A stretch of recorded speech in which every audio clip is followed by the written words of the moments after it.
কি বলে তুমি? বিয়ের পরে বাথরুমে যাই 4-5 বার, ইরা নজর দিয়ে এই কাজ করেছে। না দিস না।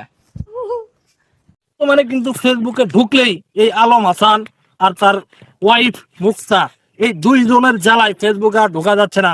বর্তমানে তাদের যে ভিডিওগুলো মানে ফেসবুকে আপলোড হচ্ছে, নেট দুনিয়ায় আপলোড হচ্ছে, তাদের ভিতরে একটা গেমজেম লেগে গেছে। তার যে নতুন বউ মুক্তা, সে আলম হাসানের সাথে আর সংসার করতে চাচ্ছে না। আসলে তাদের ভিতরে এখানে কিন্তু ভাই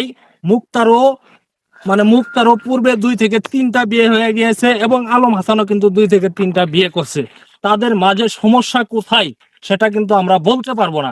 এখানে কিন্তু দুইজনই এক সমান অপরাধী, কারণ সবারই কিন্তু দুইজনের ভিতরে দুজনেরই কিন্তু 2-3টা করে বিয়ে হয়েছে। এখন আপনি কাকে দুষবেন এবং কাকে ভালো মনে করবেন?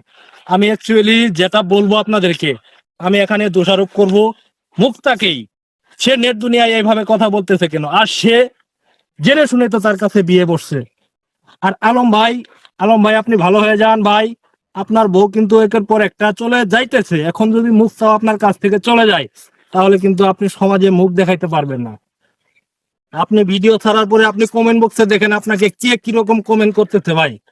আসলে আপনার একটা বদ অভ্যাস যেটা আমরা মেনে নিতে পারছি না, সেটা হচ্ছে আপনি বিয়ে করে কেন সোশ্যাল মিডিয়াতে বইয়ের ভিডিও মানে ছাড়েন? বউকে দিয়ে কেন এত আপনার ব্যবসা করার ইচ্ছা? আপনার কি টাকার অভাব?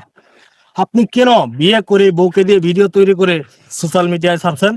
আপনার যে বউ মুক্তা, আপনার যে ওয়াইফ মুক্তা, সে চাচ্ছে না সোশ্যাল মিডিয়ায় আসতে, কিন্তু আপনি জোর করে সে সে সাংবাদিকের কাছে উপস্থাপন করছে, সে সাংবাদিকদের কাছে সাক্ষাৎকার দিতে, যে আপনি জোরপূর্বক সে যদি টয়লেটও যায় তাও আপনি ভিডিও করে রাখতেছেন।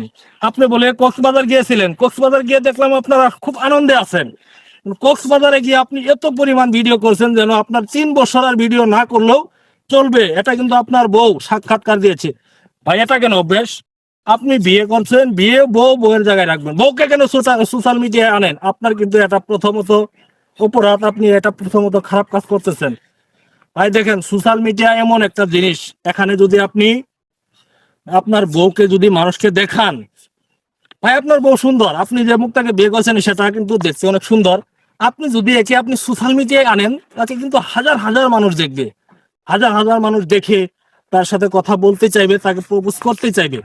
কারণ এই কাজটা করেন না। আপনি যখন তাকে সোশ্যাল মিডিয়ায় আনছেন, তার প্রতি অনেক মানুষের নজর গেছে, অনেক মানুষ তার কাছে ফোন দিবে, সে আপনার কাছে থাকবে না ভাই।